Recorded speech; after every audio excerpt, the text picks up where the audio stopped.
morning, dear students. I hope you all are doing well this morning. So, in the previous session, we discussed about two different models which were defining for the structure of an atom. Similarly, one more is left, that is Bohr's atomic model. In the previous session, I discussed about Thomson and Rutherford. In Rutherford, we discussed that electrons which were revolving around the nucleus, जो भी electrons थे जो nucleus के surround में revolve कर रहे थे, वो क्या कर रहे थे? they were radiating energy, right? तो जो एनर्जी वो रेडिएट कर रहे थे, राइट? तो वो एनर्जी लूज होके कहाँ जाती थी? न्यूक्लियस के पास। न्यूक्लियस के पास जब एनर्जी जाती है तब the matter does not exist, because वो जो एटम है वो अनस्टेबल स्टेट में गिना जाता है। तो वही करेक्शन करने के लिए बोर ने एक एटम की थियरी डिस्क्राइब की है जिसमें वो इलेक्ट्रॉन्स जब रिवॉल्व करते हैं न्यूक्लियस के सराउंडिंग में तब वो एनर्जी रेडिएट नहीं करते, they remain in a stable state. अगर वो स्टेबल स्टेट में होंगे तो जनरली दी मैटर और atom exist, right? So we will be studying, let's start the topic Bohr's atomic model. Bohr ने दो पोस्टुलेट्स दिए थे जो डिफाइन कर रहे थे इलेक्ट्रॉन्स के लिए इलेक्ट्रॉन्स की स्टेबिलिटी, एटम्स की स्टेबिलिटी। इसमें आपको एक न्यू टॉपिक या तो न्यू वर्ड सुनने को मिलेगा, that is discrete orbits, right? Discrete orbits is nothing but जो एनर्जी लेवल होते हैं एटम्स के। हमने चैप्टर नंबर 3 में पढ़ा था कि कोई भी एटम है उसके शेल्स होते हैं, पर्टिकुलर शेल्स में different number of suitable electrons are present, right? तो जो ये एटम है, एटम का न्यूक्लियस है, उसके सराउंडिंग में वेरिएबल ऑर्बिट्स प्रेजेंट होते हैं, उसे हम क्या कहते हैं? एनर्जी लेवल और discrete orbits. Energy orbits, energy level, ये 3-4 नामों से कहा जा सकता है। Next, let us start the postulates. दो पोस्टुलेट्स है, ये आपको बाय हार्ट लर्न करना है एग्जाम पॉइंट ऑफ व्यू के लिए। So only certain special orbits known as discrete orbits, ऐसे ऑर्बिट्स जिसे हम डिस्क्रीट ऑर्बिट्स कहते हैं या तो फिर एनर्जी लेवल ऑर्बिट्स कहते हैं, ऑफ इलेक्ट्रॉन्स। ऑब्वियसली इलेक्ट्रॉन्स ही ऑर्बिट्स में रिवॉल्व करेंगे, right? Only certain special orbits known as discrete orbits of electrons are allowed inside the atom. ऐसे इलेक्ट्रॉन्स, ओके, जो electrons discrete energy level means जो stable हो, okay, जो energy radiate ना करता हो, राइट? डिस्क्रीट ऑर्बिट्स का मीनिंग क्या है? Basically discrete orbits are the energy level orbits, right? वो क्या है कि वो जो इलेक्ट्रॉन्स है वो स्टेबल स्टेट में रहते हैं। अगर इलेक्ट्रॉन्स स्टेबल स्टेट में रहते हैं तो ऑब्वियसली किसे कहते हैं कि वो एनर्जी रेडिएट नहीं करेंगे। अगर एनर्जी रेडिएट नहीं करेंगे तो जो एनर्जी उनकी लूज हुई है वो न्यूक्लियस के पास जाकर उसकी स्टेबिलिटी को मेंटेन करेगी, राइट? हमने रुदरफोर्ड में स्टडी किया था कि जो इलेक्ट्रॉन्स न्यूक्लियस के सराउंडिंग में रिवॉल्व कर रहे थे वो एनर्जी लूज कर रहे थे, रेडिएट कर रहे थे। तो वो जो लूज एनर्जी है, ओके, उन लोगों ने एनर्जी जो लूज की है इलेक्ट्रॉन्स ने व्हाइल रिवॉल्विंग, राइट? रिवॉल्व करते थे तभी तो उनकी एनर्जी लूज हुई है, एक्स्ट्रा अमाउंट ऑफ एनर्जी। तो वो एनर्जी लूज होके कहाँ जाएगी? न्यूक्लियस के पास, जो एटम की स्टेबिलिटी को डैमेज करता है, हार्म करता है, राइट? तो एटम को स्टेबल रहना पसंद है, okay?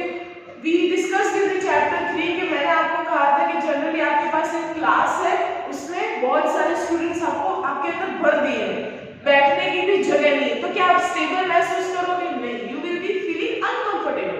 Similarly atoms are also like that way. Atom अगर स्टेबल नहीं होता है तो it does not exist, okay, matter exist नहीं करता। तो एटम को स्टेबल रखने के लिए electrons should not radiate energy, okay? तो इलेक्ट्रॉन्स एनर्जी कब रेडिएट नहीं करेगा? जब वो डिस्क्रीट ऑर्बिट्स में प्रेजेंट होगा, मींस उनकी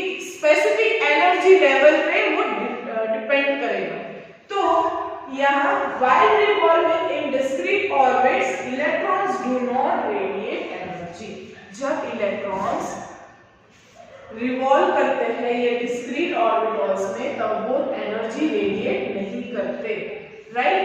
so these were the two postulates given by bourse atomic model.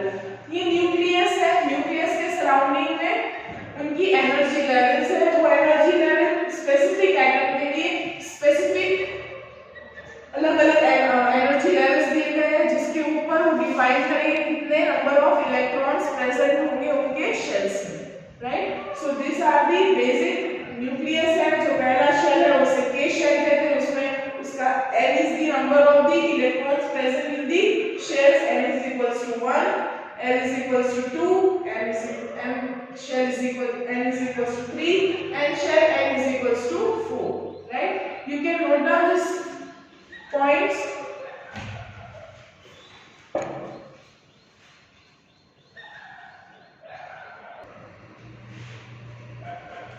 So now let us study about how electrons are distributed in the orbits और shells के। इलेक्ट्रॉन्स तो हमने पढ़ लिए कि चलो बोर ने कह दिया है कि स्पेसिफिक शेल में इलेक्ट्रॉन्स प्रेजेंट होंगे जो एनर्जी रेडिएट नहीं करेंगे। वो ऑर्बिट्स को हमने क्या कहा था? डिस्क्रीट ऑर्बिटल्स, या तो फिर energy level orbits, okay? Orbits को या शेल्स को similar. So let us study that how are electrons distributed in different orbits. Orbits कह लो या shells कह लो। Orbits और shells किसको कहते हैं? ये जो जहां इलेक्ट्रॉन्स उनके shells में रोटेट करेंगे, रिवॉल्व करेंगे। These circles, circular outlet जो आपको दिख रहे हैं वो क्या है? shells है या तो फिर orbits कह लो। So तो इलेक्ट्रॉन्स कैसे वो रिवॉल्व करते हैं कि कितने इलेक्ट्रॉन स्पेसिफिक शेल में प्रेजेंट रह सकते हैं, वो किसने दिया था? बोर और बरी ने डिफाइन किया था, डिस्कवर किया था कि how electrons will be distributed in their specific shells और देयर ऑर्बिट्स। सो तीन रूल्स दिए थे उसमें कि maximum number of electrons present in shell given by formula 2n square. तो 2n स्क्वायर का मीनिंग क्या हुआ कि जनरली इलेक्ट्रॉन्स मींस कि जितने इलेक्ट्रॉन्स एक पर्टिकुलर शेल में प्रेजेंट होंगे, कितने number of electrons specific shell में प्रेजेंट होंगे, वो कौन से फॉर्मूला से डिफाइन किया जाएगा? 2n square. वे 2 और स्क्वायर तो पता ही है, n क्या है? नंबर ऑफ ऑर्बिट्स या नंबर ऑफ शेल। जैसे ये पहला ऑर्बिट है, उसका नाम क्या है? k शेल, और तो या तो फिर कह लो k ऑर्बिट। तो जो ये k शेल है उसकी n की वैल्यू क्या हुई? 1, पहला ऑर्बिट है। तो अगर मैं k शेल की बात करूं कि कितने number of electrons k shell में प्रेजेंट हो सकते हैं, तो using this formula for k shell, okay, k orbit के लिए देखें तो 2, n k शेल की n की वैल्यू क्या है? 1 स्क्वायर। तो कितने नंबर ऑफ इलेक्ट्रॉन्स प्रेजेंट हो रहेंगे? 2। तो k शेल में 2 electrons, maximum 2 electrons will be present in the k orbit या तो फिर k shell. Now similarly taking for l shell, जो दूसरा शेल है, राइट? जो दूसरा शेल है l शेल या तो l ऑर्बिट, वो n की वैल्यू क्या होगी? 2। देखिए वैल्यू n की किसके ऊपर डिपेंड करेगी? जहां से स्टार्ट हो रहा है, k शेल से स्टार्ट हो रहा है तो n की वैल्यू 1, l तो 2, m तो 3, n तो 4 एंड सो ऑन, ओके? सो अगर l शेल की मैं बात करूं, then what will be maximum number of electrons present in the l shell? तो 2, n की वैल्यू क्या हुई? 2 square, 2 2s are 4, 4 2s are 8। तो maximum 8 electrons can be present in the l shell, right? तो ऐसे ही आपको कैलकुलेशन करना है। तो अब मैं बात करूं कि maximum number of electrons accommodated in outermost orbit is 8 electrons. Outermost मतलब बाहर के ऑर्बिट का अगर देखें तो कितने नंबर ऑफ इलेक्ट्रॉन्स accomodate कर सकता है? मैक्सिमम नंबर ऑफ इलेक्ट्रॉन्स कितने प्रेजेंट रह सकते हैं? तो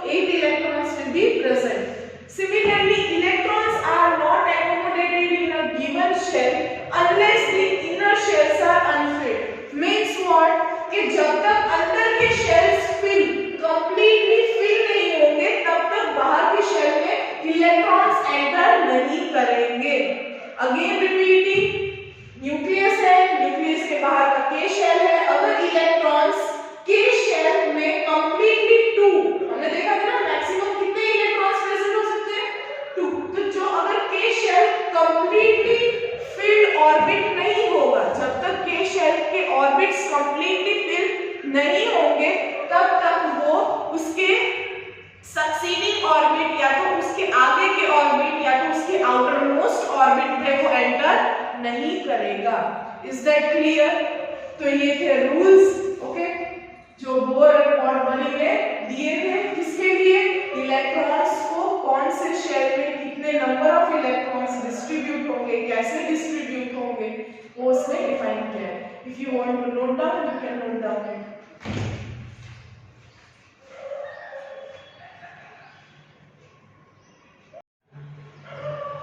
Okay, so now let's start with the valency. Okay, हम वैलेंसी पढ़ेंगे। चैप्टर नंबर 3 में मैंने ऑलरेडी आपको थोड़ा इंट्रो दे दिया था वैलेंसी के बारे में कि जब हमने केमिकल कंपाउंड्स बनाने थे तब हमें वैलेंसी सब एटम्स की थरली याद रहनी चाहिए। तो जब वैलेंसी है क्या, ओके, तो वैलेंसी से पहले हम वैलेंस इलेक्ट्रॉन्स का थोड़ा इंट्रो ले लेते हैं। तो वैलेंस इलेक्ट्रॉन्स किसको कहते हैं? The electrons present in the outermost shell of an atom, right? These electrons are known as valence electrons. जो electrons outermost shell में present होते हैं कोई भी एटम के, उसे हम क्या कहते हैं? valence electrons. तो एग्जांपल ले लेते हैं। Consider it as a nucleus, right? ये न्यूक्लियस है और ये उसके रिस्पेक्टिव शेल्स प्रेजेंट है। तो सिमिलरली अगर मैं हाइड्रोजन की बात कर लेती हूँ, ओके, हाइड्रोजन का एटॉमिक नंबर 1 है। नाउ न्यूक्लियस है तो हाइड्रोजन के पास कितने वैलेंस इलेक्ट्रॉन्स प्रेजेंट होंगे? 1, ओके, तो उसका आउटर मोस्ट ऑर्बिट में 1 इलेक्ट्रॉन प्रेजेंट है। सिमिलरली चलिए हाइड्रोजन की रहने दीजिए, हम कार्बन की बात करते हैं। Let us talk about carbon. If I talk about carbon, carbon का अगर एटॉमिक नंबर की बात करें तो कार्बन की एटॉमिक नंबर क्या है? 6, राइट? तो 6 is the atomic number, Z से हम डिफाइन करते हैं, राइट? Atomic number is 6। तो how many electrons will be present in the K shell? K shell में कितने maximum number of electrons present हो सकते हैं?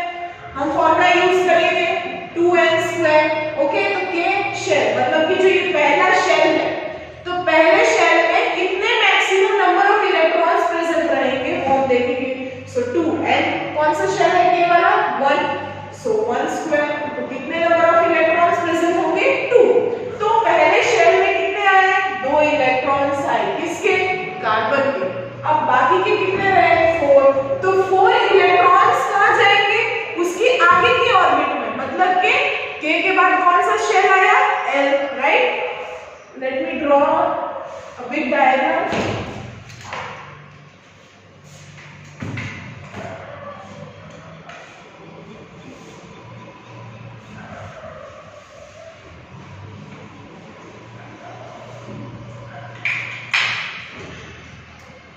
This is a nucleus, right?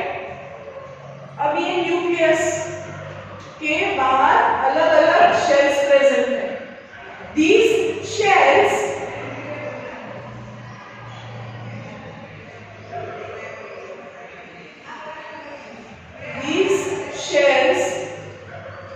okay, so these shells consist of K shell,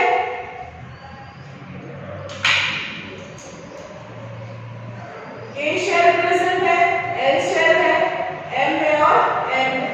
तो K shell की number of cell means 1, this 2, this 3 and this 4। तो carbon की atomic number क्या है? 6। Atomic number of carbon is 6। If we talk how many number of electrons will be present in the K shell, K shell में कितने number of electrons present हो सकते हैं? अगर हम वो बात करें तो there will be maximum capacity कितनी होगी? 2 electrons।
मैक्सिमम कंबाइनिंग कैपेसिटी है 4।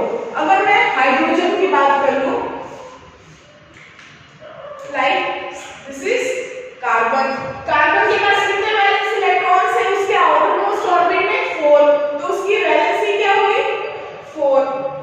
सिमिलरली अगर मैं हाइड्रोजन ले लूं, हाइड्रोजन के पास कितने हैं? 1 इलेक्ट्रॉन, उसके आउटर मोस्ट ऑर्बिट में भी 1 इलेक्ट्रॉन है।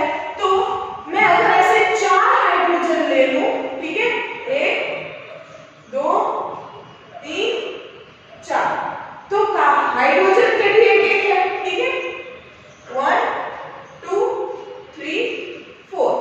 तो बॉन्ड बन गया 4 हाइड्रोजन एटम के साथ। ये पहला बॉन्ड, दूसरा बॉन्ड, तीसरा बॉन्ड, चौथा बॉन्ड। तो ये कौन सा मॉलिक्यूल बना है? C4, that is methane.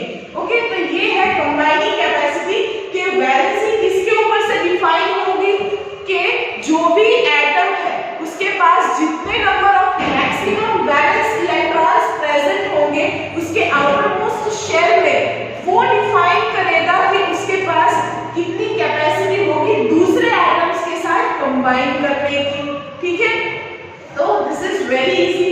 Similarly if I talk कि अगर कोई भी सेम ग्रुप के एलिमेंट्स होंगे, ओके, जैसे कार्बन के जो ग्रुप हमने पीरियोडिक टेबल पढ़ा था 3rd चैप्टर में, मैंने थोड़ा आपको इंट्रोडक्शन दिया है, उसके ग्रुप्स होते हैं, ठीक है, और रोज होते हैं, कॉलम्स होते हैं, डी शेल होता है, एस शेल होता है, S block, D block, P block, F block. तो जो एलिमेंट सेम ग्रुप के होते हैं उनकी वैलेंसी सेम होती है, right. So now talking about the atomic number and atomic mass.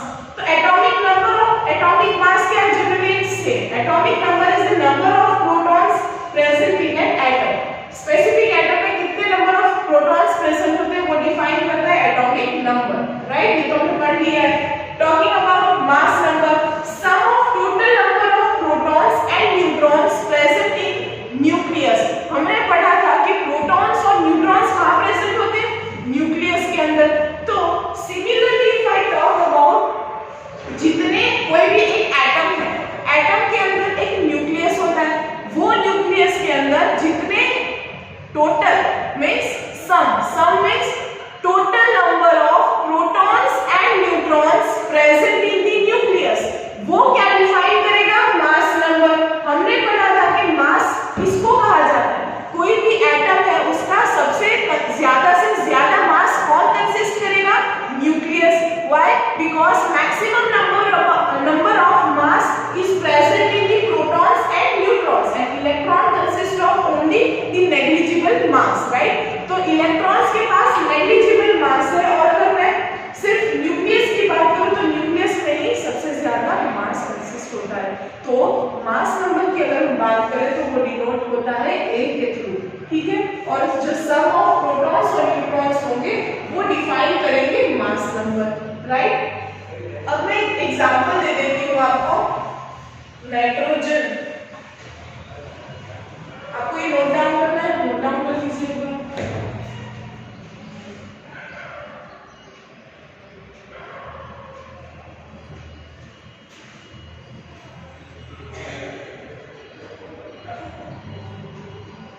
Okay, let me explain you examples.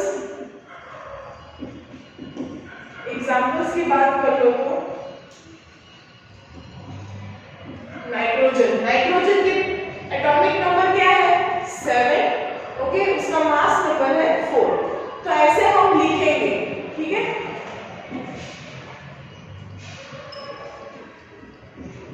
अगर हमें नाइट्रोजन एलिमेंट के मास नंबर और एटॉमिक नंबर लिखना है तो ऐसे लिखेंगे।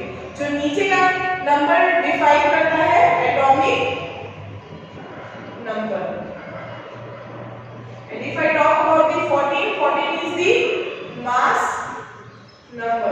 Similarly, if I talk about the carbon atom का atomic number क्या है? 6 and the mass number is 12. So 6 is the atomic number and 12 is the mass number. Okay. So I hope कि आपको concept clear हो गया है। In the next session we will be studying about isotopes, isobars, etc. Okay. So I would like to you all are well known about whatever the topics I explained you in a very clear manner. So